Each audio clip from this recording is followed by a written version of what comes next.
अब क्रिया पे हम चर्चा करते हैं, आप लोग ध्यान देंगे।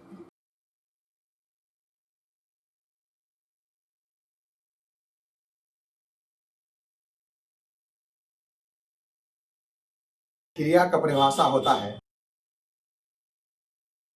जिससे कुछ करने या होने का बोध हो, उसे हम क्रिया कहते हैं। एक दूसरा परिभाषा दे सकते हैं, जिस शब्द के अंत में न लगा रहे उसे हम क्रिया कहते हैं, परंतु वह रिश्तेदारी वाला शब्द नहीं हो। हम परिभाषा को लिखते हैं, आप लोग ध्यान से देखें। आप देख लीजिए हमने क्या लिखा है। जिस शब्द से कुछ करने या होने का बोध हो उसे क्रिया कहते हैं। इसका हम दूसरा भी परिभाषा दे सकते हैं, जैसे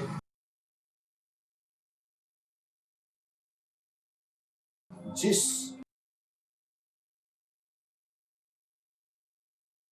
शब्द के अंत में ना लगा रहे कोमा, उसे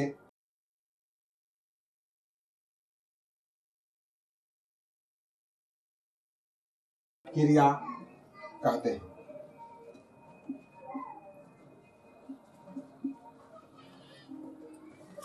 ये हुए आपके दो तरह के परिभाषा। अब जैसे देख लीजिए, उदाहरण के लिए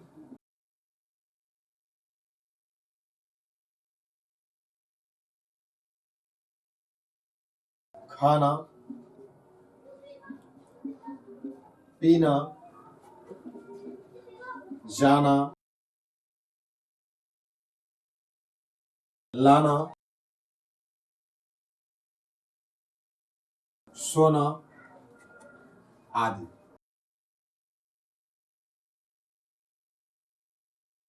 इसमें बहुत सारे और भी शब्द हैं। आप परिभाषा से इस जैसे को मिलाइए। हमने लिखा है जिस शब्द से कुछ करने या होने का बोध हो उसे क्रिया कहते हैं। खाना, खाना मतलब कुछ खाने का बोध हो रहा है। पीना मतलब कुछ पीने का बोध हो रहा है। जाना मतलब कहीं जाने का बोध हो रहा है। लाना मतलब कुछ लाने का बोध हो रहा है। यानी कि हर एक शब्द में आप देखेंगे कि कुछ ना कुछ करने होने का बोध अवश्य हो रहा है। और दूसरा परिभाषा से भी मिला लीजिए। हमने कहा जिस शब्द के अंत में न लगा रहे उसे क्रिया कहते हैं। खाना, पीना, लाना, सोना आदि। अब आगे हम बताते हैं कि क्रिया के दो भेद होते हैं, एक अकर्मक और दूसरा होता है सकर्मक। बहुत आसान, मेरे लफ्जों में समझे तो बहुत ही आसान। अब अकर्मक पे हम चर्चा करते हैं। अकर्मक का परिभाषा होता है जिस क्रिया में कर्म की प्रधानता नहीं हो उसे अकर्मक कहते हैं। या दूसरे लफ्जों में कह सकते हैं जिस क्रिया में कर्म नहीं हो उसे अकर्मक कहते हैं। जैसे देखते हैं,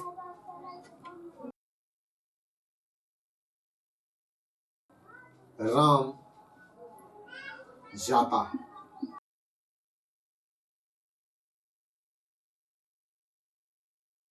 रमेश खाता है। इस दोनों वाक्य में आप देखेंगे कि कर्म नहीं है। ये क्या कर रहा है हमें पता ही नहीं है, सिर्फ जाता है। कहां जाता है कुछ पता है नहीं। रमेश खाता है, क्या खाता है हमें पता है नहीं। यानी कि इसमें कर्म नहीं है। अब इसका हम परिभाषा देते हैं, अकर्मक क्रिया। इसका परिभाषा आप देखेंगे जिस तरह हमने बताया, जिस क्रिया में कर्म नहीं हो। और उदाहरण पहले ही बता दिया है कि राम जाता है, रमेश खाता है, लेकिन इसमें पता नहीं है।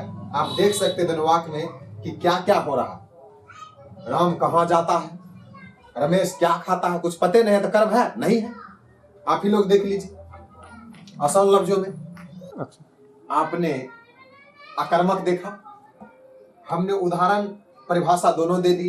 यदि समझने में किसी प्रकार से कोई त्रुटि हो तो आप कमेंट कर सकते हैं, हम अगले वीडियो में उसका जवाब देंगे। अब सकर्मक पे आएंगे। अब देखिए सकर्मक का हम चर्चा कर रहे हैं।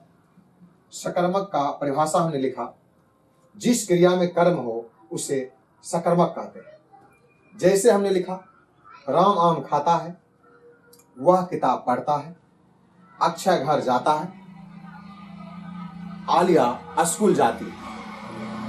इस पूरे वाक्य में आप देखेंगे कि हर एक जगह